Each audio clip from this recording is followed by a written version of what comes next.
Très chers téléspectateurs, merci na bino nyonso oyo bozwami na bandaku oyo bosepela kolanda biso na baitendo ike na bino oyo pe bomesana kolanda biso na ba plateforme na biso na ba YouTube na biso na pesi bino nyonso matondi na volonté oyo bozalaka na yango à chaque temps soki bozana problème to pe bozana likambu bozangaka te kotindela biso kolobela biso koyebisa biso po ete toluka ba les concernés po ete totuna bango to pe tosolana bango na makambo oyo etali mituna na bino tolobaka mituna ezalaka ya biso kasi ba réponse ezalaka ya ba invité oyo tozalaka na bango yango mokolo lelo bandeko botungisamaki mingi et puis boyebisaki nga Serge Munganga sala effort olukela biso papa Dieudonné Lisasi oyo wapi alobaka malamu oyo wapi nzambe asalelaka toyeba mwa ba point mususu oyo lelo oyo ekomi ko déranger biso makasi yango lelo tosali effort kokutana na prophète Dieudonné Lisasi pona pour partager na ye oyo ezali phénomène mari et femme de nuit oyo wapi bandeko ebele bazali na Hollande, Belgique, France, Canada, bazali na Angola, babengaki biso balobi ete phénomène oyo ezali vraiment nini ezalaka ya famille, ezalaka ya quartier, ezalaka eza nini oyo etungisaka biso na tango nyonso yango toyeba ndenge nini tokoki kosala po ete tokima phénomène oyo et puis phénomène oyo eyaka ndenge nini ba question ezalaka ya biso ba réponse ezalaka epai ya basai na Nzambe lelo tokutani na prophète Dieudonné aza lisusu ya ko présenter te. Bonjour papa. Bonjour papa Serge. Boni santé papa. Oui, Dieu nous fait grâce. Et lelo oyo bana na Nzambe ebele basali yo confiance partout bazali ko benga biso pourquoi to lekisi ta ebele tozo solo lisusu na prophète Dieudonné te bango oyo bazalaka informé na makambo Nzambe pa na yo mais mikolo to fandi boye ndenge nini bazali kolanda yo lilobani okoki koloba. Merci beaucoup libota na Nzambe bozolanda biso topesi na bino mbote na kombo na Yesu Masiya. Merci beaucoup, je pense que tous allés ensemble des fois tous disparaître matin mususu pona kolukelo nya Nzambe moni musala Nzambe pesi na biso za musala moko noble za musala moko zo senga ko sala ona nzoto tu za musala zo senga faut la concentrer, il faut se ressourcer spirituellement, il faut la bagage, il faut la rotonda, vous allez vraiment équiper pour na côté le malisusu liboso na bana na Nzambe pour na communiquer le meilleur et puis l'essentiel pour que Christ et le royaume na yezala affaire. Voilà, c'est ça. Merci. Voilà, bouti koyoka oyo wapi papa Dieudonné alobi. Papa Dieudonné lelo oyo ba na Nzambe bazali na ba point oyo ba pesa kibiso mais ya liboso toko bandana nous par rapport ya phénomène femme de nuit et mari de nuit. Est-ce que mosusu atuni alobi est-ce que phénomène oyo e uta côté ya Nzambe topé uta na ba plan ya diable? Merci. Problème il y a phénomène il y a femme et mari de nuit. C'est un phénomène très bizarre. C'est bien un phénomène. Phénomène, c'est un mystère, c'est quelque chose qui est trop bizarre. C'est-à-dire que Asa lié à l'écriture, mais ça va réalité où il a sur le terrain. Parce que ça m'a présenté effet écriture. Ils ont des faits par rapport à l'écriture, mais par rapport à la réalité, nous avons senti dans nos monde. Alors, phénomène de femme de nuit, femme et mari de nuit, nous avons un phénomène parce que les gens ont la réalité de la Katina. D'abord, il y a un phénomène, il y a un mari et il y a une femme. Mari, c'est mon mari, femme, c'est moi aussi. Il y a une vie à mon tout comment si on peut savoir matin on a le bama. Voilà, tant ils allaient au lobato, yende a poto yoka, et balanzambe balanda, vous voyez bayango bien. Merci. Dans un extrême où il y a mariage, il y a Jacob. Ok? Lorsque Jacob a préparé le mariage, il a fait ce qui devrait être nécessaire. Parce que le choix n'est pas basé sur Rachel. Mais le choix est tourné sur Léa. Or, Léa, parce que c'est moi, c'est la boutou. C'est une femme de la nuit. Ça, ce n'est pas par rapport à l'écriture, par rapport à la réalité. N'a pas extrait wana kaka. N'a pas que Léa, la femme de nuit, non. N'a pas extrait wana. Ma pesa Jacob, moi, c'est la boutou. Et moi, c'est selon coutume. Ils ont qui choix Jacob. Selon goût à Jacob. Selon goût à Jacob. Mais il va imposer. Il va mikolo ya mboka pe coutume imposer. C'est-à-dire que femme et mari de nuit, ils ont choix na mutute. Mais c'est un système imposé par l'ennemi. Et ça, mais c'est l'ennemi qui a fait cela. C'est comme les paraboles, il y a ivré na blé, oyo, mkolo et langaloni na moui, mais na boutou, va imposer ivré. Donc, femme et mari de nuit, ce sont des esprits incubes. Ils ont incarné Moutou Mobimba. Quand nous appelons femme, mari de nuit, ils ont deux formes. Un, azali d'abord physique. Deux, on appelle spirituel. Physique, pourquoi? Parce que ça, sous tata moko mukolo. Vous comprenez? Azo admettre pour apprécier d'une manière spirituelle Moutou Moko Songolo. Moi, j'ai une fille morale de là. Okozana noko na yo alula kayo. Papa na yo alula kayo.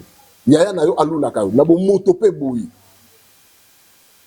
Alors spirituellement, et qu'on s'appelle fait à mutuana oyo alula ko na bo moto ayé à l'atis esprit pour ayano d'une manière spirituelle. Vous voyez, c'est d'abord physique et ça devient aussi spirituel. Voilà. Alors, dans le domaine où on a mari de nuit, je vais parler d'abord comment c'est ça entre d'abord. Les portes d'entrée démoniaque.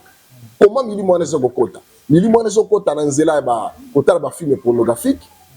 Ba journal, ba biloko moko ba biloko to ba Facebook tout biloko beaucoup d'histoire. Parce que bana mini bazo beba na bo moto ba beba na nzela ba téléphone. Voilà.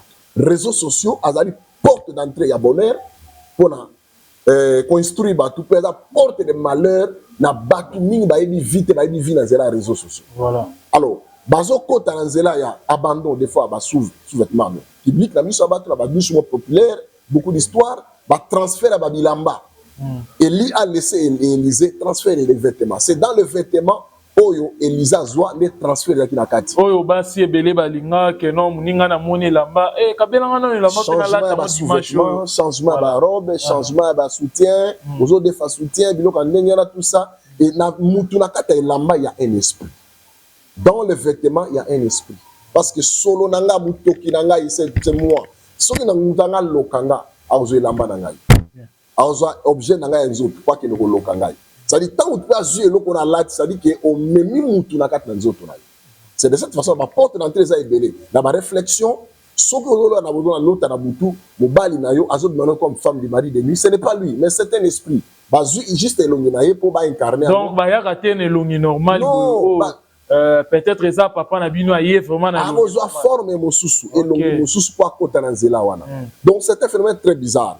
Biloko wana ozomona keza na couple mosusu peut arriver ce cause ba désordre et belé. Ozomona ba biloko ndingo wana femme mari de nuit azana ba réaction et belé. D'abord azali esprit oyo azo fungolo porte d'entrée ya mama malade belé. Voilà. Ozomona okoza na couple ozana mbetu. Mais dans quatre couple, moi si azana mari de nuit, mobali azana femme de nuit. Les mêmes esprits azoé pas mobali, la forme de femme de nuit. Les mêmes esprits azoé pas moi si mari de nuit. Donc azo sakana na bino. Et puis après pour sakana na bino ndako mobimba. Chaque esprit wana aye pas papa na bino femme de nuit et pas maman na bino mari de nuit, ake pas ya moi. La moi si mari de nuit, moi na mobali femme de nuit, mais même esprit mais qui joue avec toute la maison et toute la famille.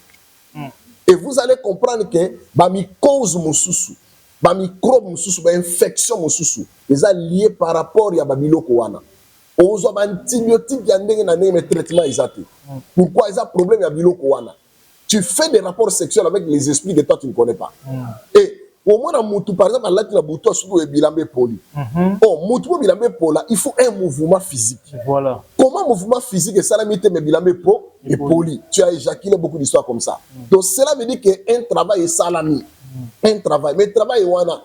Toi tu n'as pas vu la personne, mais atikelo c'est semence.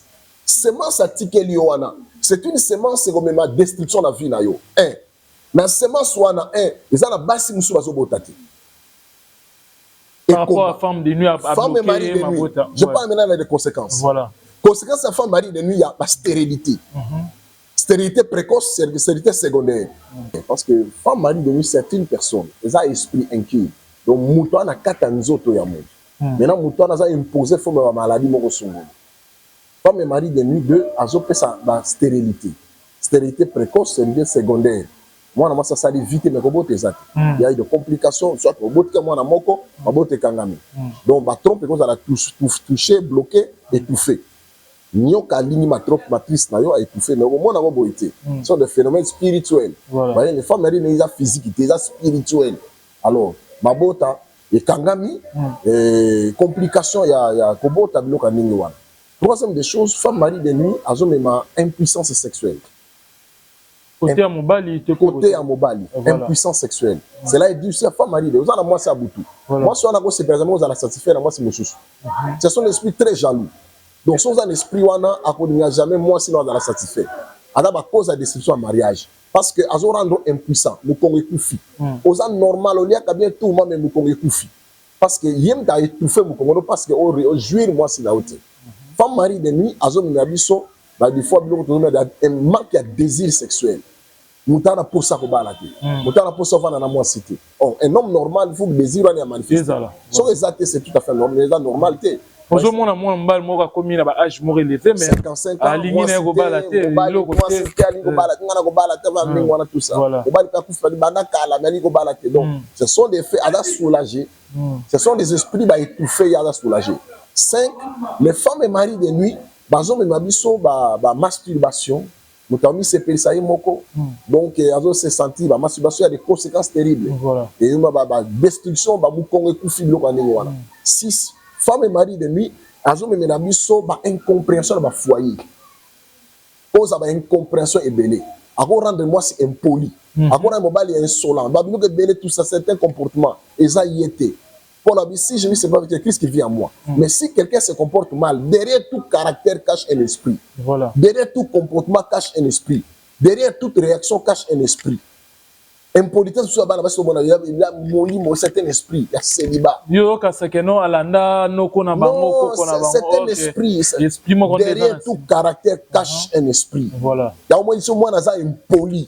Moi na banga mikoloté. Ça y est na butu en général. Voilà. Il y a au moins na moya ko banga bilote pour so sangani na kozela bino na butu. Ce sont des choses pareilles. 6 femmes et mari de nuit azo mema yo une fois ba sida mususu. Ba sida ya kindoki. Sida n'est pas normal que sida molili. Mobala ko zanango, moi ça zanango, moi ça mobala zanango. Parce sida molili, c'est toute une personne. Sida ya butu ezali. Injection molili. Parce que vous passez la poste avec l'esprit. Ba impuba beto tonga molili, sida bienti. Mutasala vite mana sida. Ah sida. Vous comprenez? Sida molili, sida n'est pas mari de nuit. Mobala butu. Ay mobali wana ayelio maladi wana.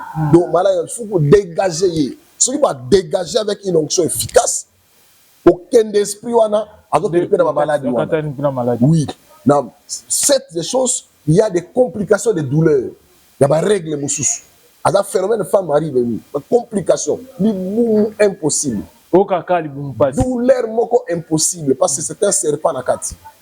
C'est très important. Je vais donner un excès rapidement parce que nous sommes dans l'enseignement. Voilà. Je connais une fille, Oyo, Abali Mobala Liboso Akoufi. Bala Mibali Akoufi. Bala Misata Akoufi. Elle Bala pasteur. Pasteur l'homme de moi si on a fait la mibali mibali wana c'est-à-dire que mibali va kufa des femmes mari de nuit abo mibali wana ayo bala serviteur de Dieu un homme de Dieu na charismatique ba prière terrible un jour boule beti moi ça lali bala uti retraite alali na salon dans alali na salon ba 2h du matin moi matanga mbula à côté na chambre dans à côté na chambre azomona nyoka ezo dans la sexe ya mwasi nyoka atala aboy ko ganga zuni nzete ya fufu. Dans la zone d'état foufou, ma laine de carte en yoko na bimi na série, moi ça doit ronfler. Tant au kaka tali abi, nzoka ma misa ma boy, azuka nzete wana ma laine physiquement. Abete muto yoko ana pa. Qu'est-ce qui va sauter boy? Attends boy, nyoka moi ça sauter. 2h30, 4h30, papa moi na moi ça na koufi. Papa et moi na moi ça koufi. Donc Moutabo makamibali wana eza papa na ye moko papa na ye donc mwana mwasi wana ana mwasi atata ya butu bazolia bamboka babala batu bazo boma pe mibali donc mali de nyako donc aliembo ngalibala mwana batu mais abomi elisusu voilà femme et mari de nyako compliqué bozo préparer ba mariage mobala préparer mariage mais ko bana mwasi mususu femme mari de mobile préparer ba mariage tout so mbongo mobala mwasi boy complication mbongo ezindi OK na nzela mai so mbilo ko bien comme comment ezindi parce que so ba perte pose à terre ko balati femme et mari de nuit ils peuvent vous compliquer la santé compliquer santé na yo santé zo simbate bango 9e des choses, femme et mari de nuit a coquille un masque de vieillesse. Aujourd'hui, la jeune fille, aujourd'hui, elle a beaucoup et l'on est tout ça. Masque de vieillesse. Aujourd'hui, elle a série 50, série 5, série 7, série 8, série 9, série 2, aujourd'hui, masque, il y a vieillesse. Femme et mari de nuit, au monde, azongengisa moi si série mususu des fois à BBC. Voilà. Comment ozolo tabandoto zo melisa moi mozana mwana. Comment ozolo tabandoto au bali me libali zate. Comment l'autre il m'a basi mbana basi mususu baloba so zo melisa bon c'est que moi na zo ya non, c'est pas phénomène wana. Comment ozo melisa moi na zate. Comment na ba scène ma ezo bima. Moi na zate. Comment se fait-il que ozola na butu na mobali. Ozolo ta mobali, on a tiré la mobali. Comment? Dans le phénomène femme de nuit, nous avons, il y a aussi le mystère des phénomènes au Québec, il y a des sirènes. Il y a des sirènes des eaux, au bas opérer dans la maille. Il y a des sirènes de la montagne, au bas opérer dans le volcan. Il y a des sirènes de la forêt, au bas opérer dans la zamba. Il y a des sirènes de la terre, au bas opérer dans la place de Bazali. Au moins, c'est une sirène, c'est une sirène. Il y a des filles sirènes. Mais nous avons des motos, mais il y a des sirènes. Les sirènes, ils utilisent la fille, il y a pembe. La couleur na bango yango wana ba nya ba te wana trop donc ba utiliser sont des esprits qui utilisent facilement ba fille tout ça la carte d'un phénomène femme de nuit donc pour ça sur ma casse na 10e des choses femme et mari de nuit ba phénomène il y a lesbienne ma soeur moi si alinga ko maneka mwana voilà femme mari de nuit alors moi ça alinga banda obimaneka na voilà ça c'est femme et mari de nuit femme et mari de nuit a poussé mutusu musika na pédophilie, la PD. Ce sont des conséquences de femmes et mari de nuit, la PD. Et ça va y avoir une réaction là bango. Femme et mari de nuit. Femme et mari de nuit, elles ont poussé une fille à maquillage excessif, exagération de maquillage. Et ça va esprit, ils ont imposé un maquillage exagération. Femme et mari de nuit, elles ont poussé une perte blanche, exagérément. La réaction bizarre. Il y a des pertes blanches qui sont normales, il y a des autres qui ne sont pas normales. Femme et mari de nuit, à la base, il y a un divorce et belé. Cause de divorce et belé. Dans le Sénango, il y a un phénomène de femme et mari de nuit. Moi, ça a lobby, papa n'a compris pas. Il a compris. La salle qui nous bango n'engeni. Relation. La salle mobile bien. Mais atiki ngaka. Akabela ngambongo te. Mobile na sula ngaka boye. Tout ça. Femme et mari de nuit, azokanga motema mobali va sunga ote. Azokanga boyena boyena boy. Azo étouffer boyena boy. Donc couple se cause malamu étouffer ngo. Faut faire beaucoup d'attention. Dans la conséquence à femme et mari de nuit, basa à la base il y a désordre et incompréhension. Foyer wana bayoka na kate mais babota. Oh, pour la kobota, il faut la communion. C'est ça. Même esprit. Maintenant, vous avez un esprit de mon côté. Vous avez désordonné, parce que ce sont des enfants indésirables. Ils ont une volonté de vie, ils ont une volonté sexuelle, ils ont un sentiment d'amour. Femme et mari de nuit, à la base, il y a des désordre et belé, trouble dans le foyer. Trouble mingi, désordre. Et cet esprit femme et mari de nuit, azali origine de moussissa et sorcellerie. Sorcellerie dans le simali kambouana, c'est les ténèbres. Alors, qu'est-ce qu'il faut faire? Dans la matière, il faut faire très attention. Il faut d'abord renoncer à la songe. Quels sont les songes que toi tu prends? Quels sont la noto lota? Pour négliger ndoto, il faut parler aux hommes de Dieu. Mais tu me suis pas normal. Les gens ndoto, ndoto nango. Oui. Na ndoto doit la trois types de ndoto. Voilà. Nous avons ndoto à mystère. Ils ont révélé ma camusa profond. Voilà. Ils ont ndoto prophétique. Ils ont révélé avenir à Moutou. Ils ont un cauchemar. Ils ont sentiment personnel. Ils ont un ndoto ya mouli. Dans Job 33, verset 14, Dieu parle tantôt d'une manière, tantôt d'une autre. Dieu parle. Alors, dans le songe, est-ce que notre chose satanique, Satan corrompt le moral. Le diable envoie aussi les songes. Vous comprenez? Il est imitateur. Il est imitateur prophétique, il est imitateur des songes, il est imitateur. Voilà. Il faut faire attention. Je connais quelqu'un, dans le niveau de Boma, c'est notre fils, il y a Boma. Alors fiancé dans la Kinshasa à l'autre mois si na ye aye na boma eko fina ye na butu. Oh moi ça na moi na mo kalabota na bobali mususu. Oh moi na ki sorcier. Moi na keso ala telo ngama akio fina fiancé mobali na ye. Tant fiancé mo biloko bi ah moi ça za misala bo. OK moi ça ndokité. Moi na la moi na nde mutu ayo bebisila maman na elibala. Abebisili bala et c'est fini bana le long ko ya soute ko mega ko ya soute c'est fini la sorcière.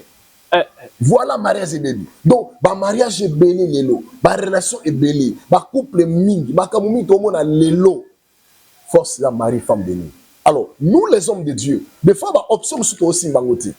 Toucher l'écriture c'est bien, mais ba réalité so parcourir ba vie à batou. Il faut toucher l'écriture et toucher aussi ma réalité. Parce que l'écriture ne suffit pas en tout. Voilà. Il y a aussi des réalités, mais besoin vivre sur le terrain. Il y a un monde bateau boma bateau. Ils ont détruit Moutou. Ils ont accepté l'écriture, c'est bien. Mais ma réalité. Présente l'écriture, parle de Jésus-Christ. Parle de ma réalité. Il y a terrain. Parce qu'on fait un mot qui est à battre. La réalité, on a qu'à ta Bible, les athées. Mais quand on développe ça par rapport à l'expérience, c'est ça le plus grand problème. Alors, dans le phénomène, il y a femme et mari de nuit, Batou Baza est belé quand tu as Batou Bekoti est belé. Ba divorce est belé, ba incompréhension est belé, ba enfant indésirable est belé, ba trouble est belé, ba kamou est belé, la phénomène ouane.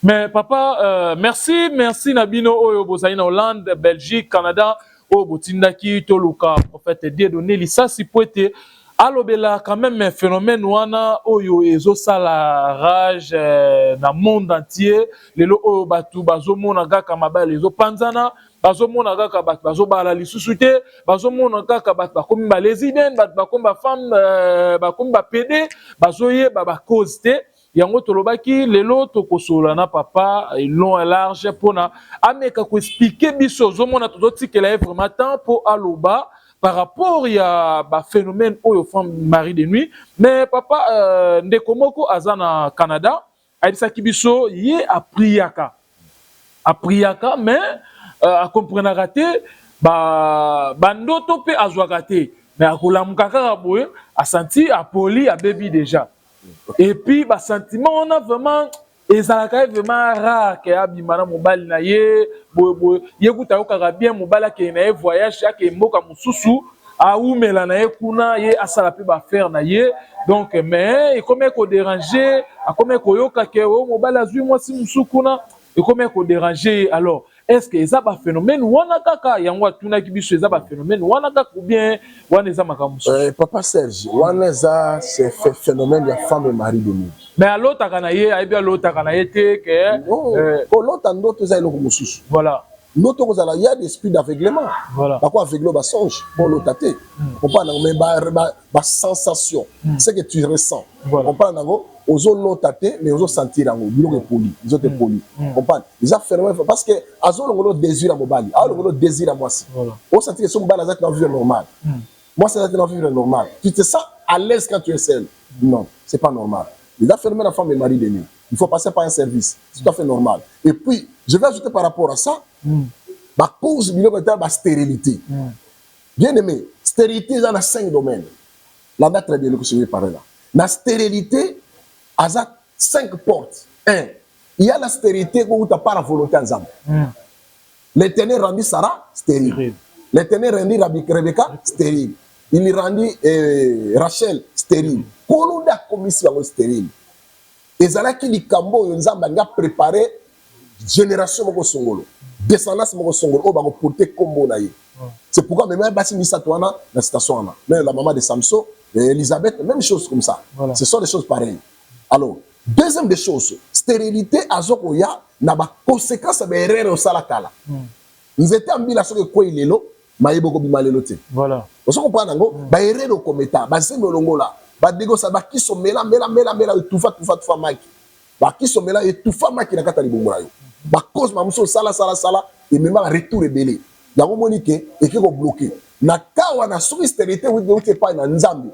Et c'est la miséricorde ensemble. Et puis par rapport à temps, il y a un libéré.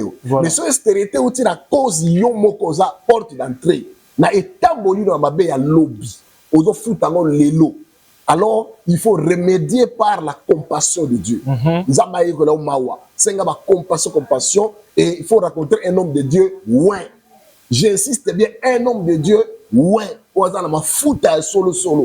On a déclenché cette situation-là. Troisième des choses, stérilité, et à partir de la femme et mari de nuit.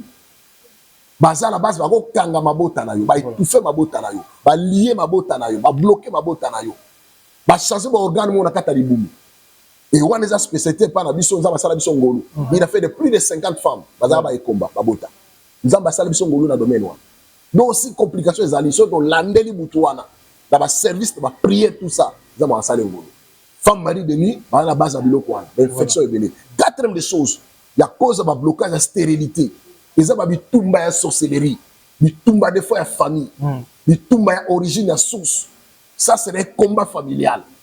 Soit na kata famille on a papa bota bwana moko, yani boso bota ka moko do bakena musika. Do bango bakenda kaka bon moko mibale moko mibale on ba lien wana tout ça, il a bitumba ya famille. Voilà. Donc on peut pas ignorer que ba combat familial par rapport à ba bota pe ezalaka. Voilà. Comprendre. La cinquième des choses qui peut attirer la stérilité, ezali problème moko oyo ba bitumba par rapport à ma promesse. Ba promesse oza nango za makasi mais que écoute ba bitumba po ekanga babota na yo. Alors dans toutes ces choses, il faut ba prier moko makasi, offrande, ba service, ba délivrance, nyonso ko pesa nzela po ezala polele. Alors dans matière ya femme et mari de nuit, nous devons comprendre que ba esprit wana c'est un esprit très jaloux. Papa Serge, esprit très jaloux. Soza na mwasi ya butu. Yeba keza Mami Wata, c'est lui là, la femme de nuit. Mami Wata, c'est lui la sirène. Aza mwasi ya mai. Mwasi wana alataka nzoto abaki. Ozolanda. Tu te souviens de banze mo Carlito Mbaka? Hein? Maya, cette femme-là. C'est celui-là. Vous comprenez? Moi na ya maman. Quand ba ministère mo kibazo moi na ya maman. Est-ce qu'on comprend na nango? Ah, oui ba été. Moi na ya maman. To batu ayemba kaka. Moi na ya maman. Maman za ye wana Maya, sirène. Donc batu so bazo imanzi mama mokitu so bada te référer à maman. Bada bana ya maman. Maman ndaso pesa mo inspiration wana. C'est la femme la sirène là, Maya, auto beni sirène des eaux azo ko imposer batu. C'est celui-là. Je donne encore un exemple pour aller plus loin. Moi, c'est pasteur, mon quoi, bané côté kamikati. Baote ka baninga. Baninga baote ka sac moga farine par jour. Na tonga teki na poka teki sac ici. Hier de terrain moi écolo, moi 3 écolo. Ti pourquoi ils aussi là. A tout ni baninga non kaka prière kaka c'est pas problème. Prière kaka. Et les gars non nga pe fona tek. Ndé a consulter baninga. Baninga OK ça va. La bouton là tout coup la veille, la biche ça va veille de prière, assister. Moi ça va estar aqui. Ba que veille. Ba comme na fleuve. Oh non, tu vas la mettre dans le biseau, et tu as mis pour mes athées. Hier, moi, ça, la côte de la maille. À Sori, la maîtresse, papa va ici, la vie, non, ça va dans les clients, tout, aza awa. Donc, il y a un peu comme un cabou pour te capter très bien. Ok, ça va, mixer à côté. Hier, il y a la maille, mon côté de la maille. Tant que moi, ça, la côte de la maille, moi, ça passe. La côte de la maille, bah, yo, comme il awati. Le bali na yo, aza pasteur. T'as là, bah, dégâts, et bah, prier dans mon toit, tina la canne, biso, t'as là, bah, t'as dégâts, t'as bangwa. Donc, yo, kotika la awa. Moi, ça, on a tika la siamaille. Tikala na siamaille parce que le bani sa pasteur atika ba dégâts na ka wana ko il faut faire beaucoup de yango ba récupérer na compte ba dette wana compte ba dette moi ça na tikala na siamaille yango na vie faut pas bilula lula voilà ko lula kati contente-toi de ce que tu as voilà c'est pela na muke oza ko zwa ba bilo ko zo na sa mokilo mami beaucoup d'histoires de outre nzela nzambete ils ont l'élévation nzambe ezali la bénédiction ya mokili pe ezali il faut faire beaucoup d'attention pour pression envier. Appréciez les gens, mais n'enviez pas. Parce que si tu veux envier, tu ne sais pas l'origine, il y a source, il y a Babylone, Kowana, il y a Moutouane. Président Abraham Finzono na pesi mbote esika ozali conseiller nyonso na pesi bino mbote malgré tout bozala ba difficulté oyo wapi bazali ko futa te mais toujours bozali ko continuer musana na bino na ndenge sengeli na pesi bino vraiment félicitations. Tozongela likambo na biso phénomène femme et mari de nuit o tozali ko solola na prophète de donner lisasi o yazali ko fongola bande ko bozali ko comprendre déjà par rapport à phénomène oyo yo ozana ndako soko moni ba signe oyo papa azali koloba o moni yango keno e sala makakote na yo yeba ete ozali déjà na kati ya makambo wana sala effort ya kubenga sala effort ya koya kokutana na prophète Dieu donné pour la ba fongola session ya ba prière pour na yo pour être phénomène wana et katana pour ozala libre pour être ozala à l'aise papa tolingi to komana biso déjà na chute tolingi to yeba phénomène wana soki ekangi via mutu akoki kosala ndenge nini pour abima na phénomène wana. Merci beaucoup pour na ko bima na kat na phénomène wana nzele za moko. D'abord, il faut accepter Jésus-Christ comme Seigneur et Sauveur. Mais Jésus-Christ, oui. Mais je voulais évoquer aussi quelque chose. Voilà. Être en Jésus-Christ, c'est un processus. Voilà. Le salut, c'est un processus. Voilà. Le salut est total à l'éternité. Jésus-Christ, c'est une porte du salut. Et il progresse avec le salut à la fin. C'est-à-dire qu'au biki, délivrance, salut, au enlèvement, tient à l'éternité. Donc le salut est total à l'éternité. Pour le baptême, non, tu peux être en Jésus-Christ. Mais l'esprit, c'est autre chose. La délivrance est progressive. La délivrance est continuelle. Tu peux être dans le Seigneur, mais tu as besoin aussi de la délivrance. Voilà. La délivrance, c'est quotidien, c'est un repas quotidien. Alors, et donc, toujours sur la même, comment procéder à la délivrance à Biloko? La délivrance, c'est d'abord rencontrer quelqu'un du domaine. Vous comprenez? Tout prédicateur a présenté et qu'on a présenté peut-être. Il y a des prédicateurs qui présentent la parole de Dieu, prière, tout ça. Mais il y a des bâtiments spécifiquement. Dans le domaine délivrance. Oui, papa. Sauf que l'ophtalmologue Bazali, le pédiatre Bazali, Batali Lissou Bazali, Batali Litoyi Bazali, crâne, Lissou Tolo, tout ça. Donc, ma spécialité. Oh, Boukani, ah, ouais, Bisayo, au sal accident, bah, ouais, ça, Kende, Kakokolo, Kende. Parce que tu dois aller voir les gens dans la spécialité Wanati. Voilà. Nous, les hommes de Dieu, chacun a sa particularité, a spécialité. Voilà. Rencontre un homme de Dieu de cette matière, tu trouveras la solution. Voilà. Parce que l'expérience de quelqu'un est très important. Le point, c'est quoi? Au moins, on va traitement antibiotique mobilité. Parce que bah comment antibiotique ma longa pensate. Mais ce côté na montagne expert na matière wana. Ayebi. Et logo boyo sengelo. Et logo tel. Même à tout ça l'examen tu as dit non, parce que explication vérité, il faut le hôtel. C'est comme ça les choses. Même na kata mama nzambe, et nous avons les humilité. Voilà. J'ai mon pasteur, mais la matière de délivrance je pars chez quelqu'un d'autre. Na rolongo église na ngate. Je suis dans mon église. Mais pour la délivrance, dans les Kamosongo, les Kamakobota, les Kamotel, je dois avoir un autre pasteur. Mais ce que vous avez difficile, c'est parce que non, on a qu'à pouvoir se tel, ça ne passera pas. Au moins, il y a un Nzambe. Mais yo, il faut à la maïele. Parce que le problème est que yo, il va aller kufa yo. Et tant qu'il va aller kufa, il va retourner sur une église, tu dois être intelligent. Voilà. La délivrance est un état à rechercher. Ose à la pasteur, ose à la serviteur, servante, chrétien. Nous avons besoin tous de la délivrance. Et délivrance, on a faut rencontrer un homme qui a un mandat de cette matière-là. Voilà.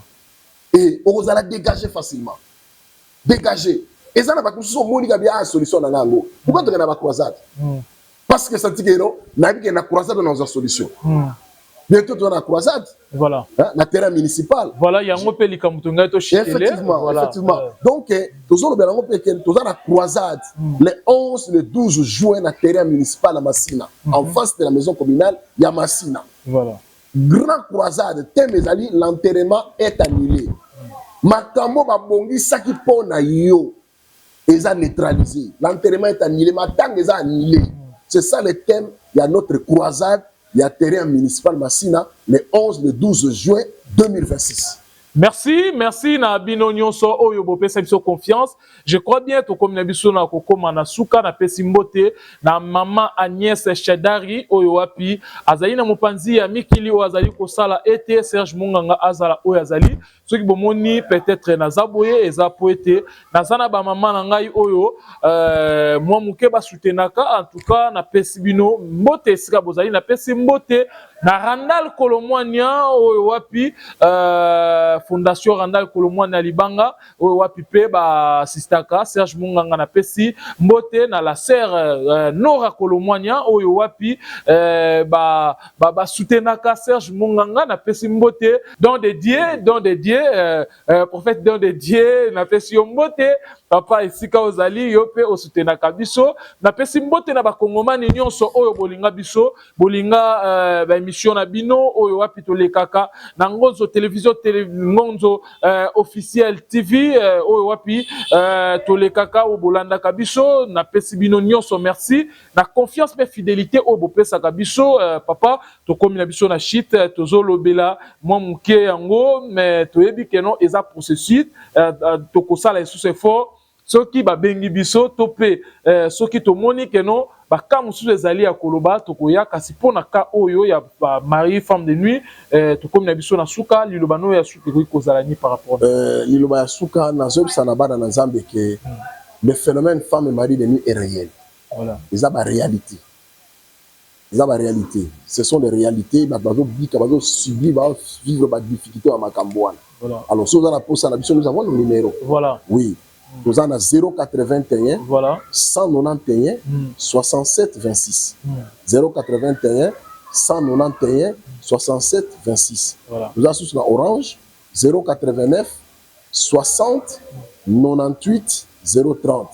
089 60 98 030. C'est votre frère, le prophète Dieudonné Lissas.